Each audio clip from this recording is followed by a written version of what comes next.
होती कैसे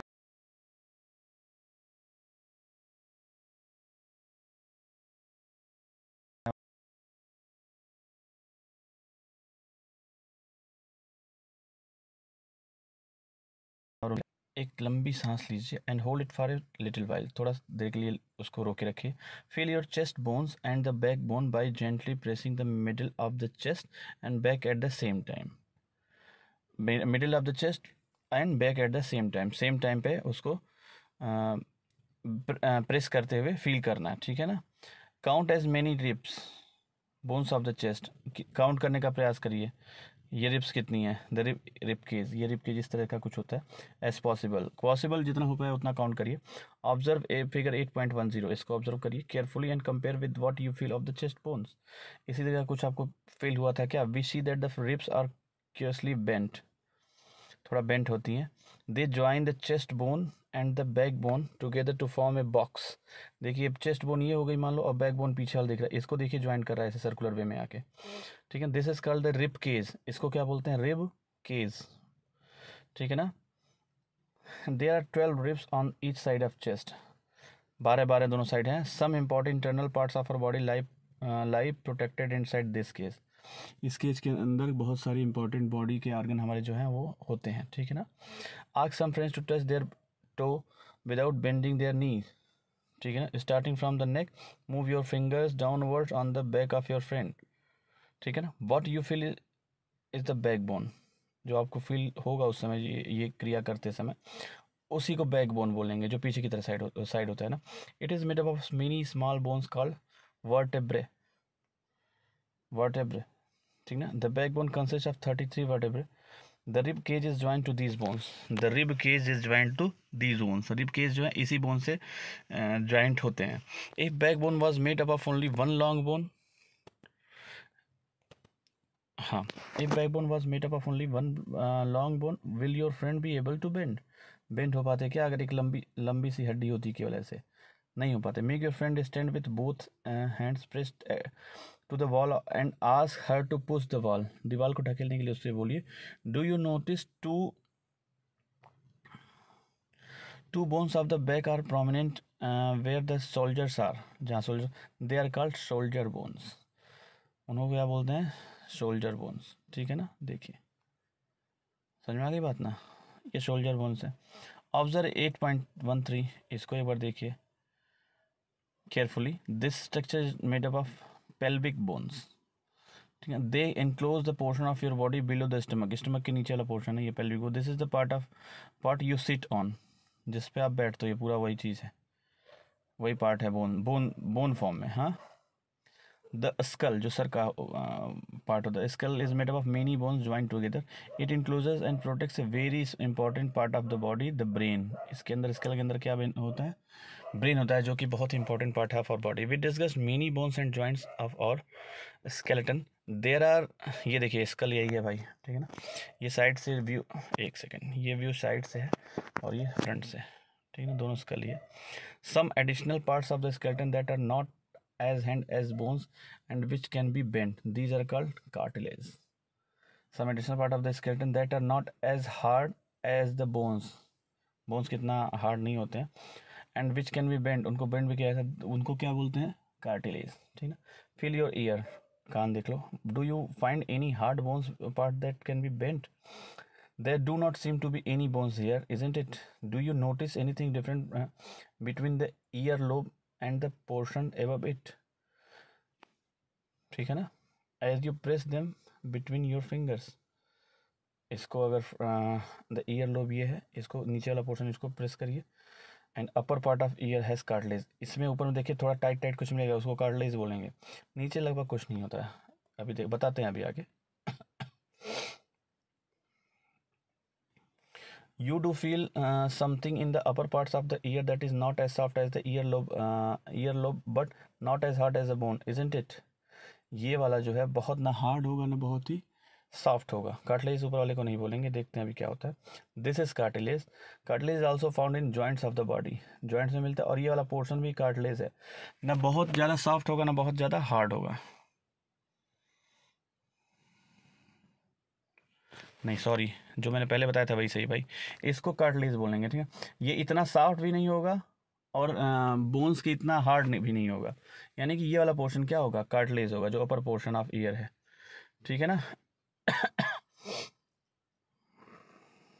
We have seen that our skeleton is made up of many bones, joints and cartilage. You could feel, bend or move many of them.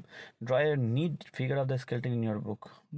अपनी हड्डी का bone का पूरा skeleton आपको खींचना है, ये होमवर्क है आपका। We have learned about the bones in our body and about joints that help us move in different ways. What makes the bones move the way they do? Let us find out.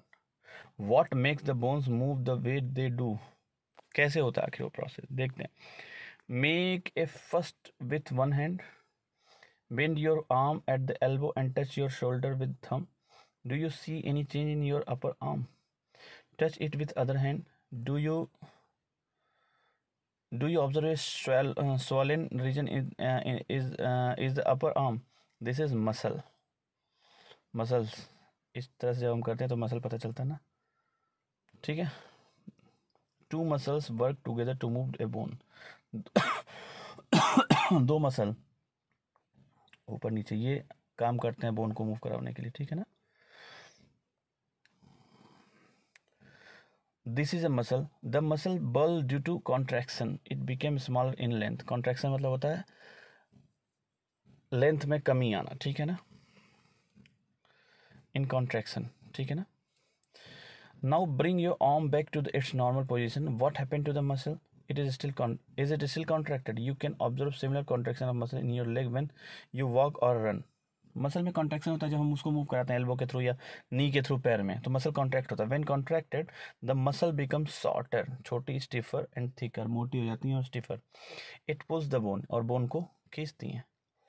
Muscle work in pairs, muscle किस में काम करते हैं, pairs में काम करते हैं। किस में काम करते हैं, पेयर्स में काम करते हैं। When one of them contract the bone is pulled in that direction, the other muscle of the pair relaxes to move the bone in the opposite direction. The relaxed muscle contracts to pull the bone towards its original position while the first relaxes. दोनों अलग अलग time पे काम करते रहते हैं, ठीक है। A muscle can only pull, it can not push, thus two muscle have to work together to move a bone. इस तरीके से दो मसल की जरूरत पड़ती है किसी बोन को मूव करवाने के लिए। Are muscles and bones always required for movement? How do other animals move?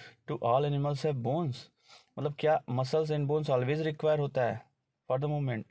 How do other animals move? जिनके पास bones नहीं है, do all animals have bones? अगर नहीं है तो कैसे move करते हैं फिर वो? What about an earthworm or a snail? Let us study the manner of movement that is the gait of some animals. Gait of animals. पहला क्या है, earthworm. एक्टिविटी 5, ठीक है। अब अर्थवर्म कैसे मूव करता है देखिए, देखा भी होगा आपने, ऐसा कुछ नहीं। Observe an earthworm moving on the soil in a garden, gently lift it and place it on a piece of blotting और filter paper. Observe its movement, then place it on a smooth glass plate और any slippery surface. Observe its movement, now it is different from that on paper. In which of the above two surfaces do you find that the earthworm is able to move easily? The body of an earthworm is made up of many rings joined end to end. देखो छोटे छोटे rings दिख रही है ना। An earthworm does not have bones. इनके पास हड्डियां नहीं होती। It has muscle which helps to extend and shorten the body. बढ़ाती हैं और घटाती हैं। During movement, the earthworm first extend the front of part of the body. आगे वाला पार्ट बढ़ाता है, part of the body, keeping the rear portion fixed to the ground.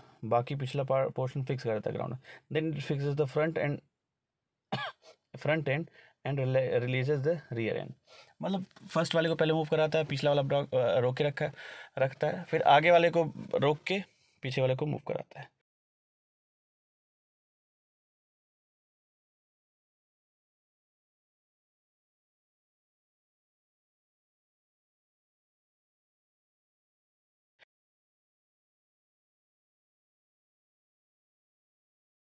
Body secretes a slimy substance to help the movement.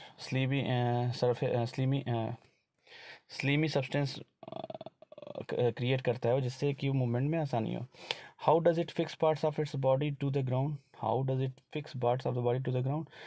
Under its body it has a large number of tiny bristles, hair like structure होता है projecting out. The bristles are connected with muscles, muscle से connected होते हैं। The bristles help to get good grip on the ground, वही जो hair type के structure होते हैं वो ग्राउंड पे ग्रिप अच्छा बना लेते हैं। The earthworm actually eats its way through the soil, कैसे? Through the soil. Its body then throws away the undigested part of the material that it eats, जो ये खाते हैं। This activity of an earthworm makes the soil more useful for plant, more useful for plants, जो निकालते हैं वो, ठीक ना, या जो एक्टिविटी ये अर्थवर्म करते हैं। अब स्नेल, अगला पढ़ना है, हमें क्या स्नेल पढ़ना है, ठीक है। अब स्नेल हम देखेंगे नेक्स्ट क्लास में, अगर कोई डाउट हो तो प्लीज़ पूछिए। अगली क्लास में चैप्टर ख़त्म कर देंगे बेटा, ठीक है। If any doubt please ask. Thank you.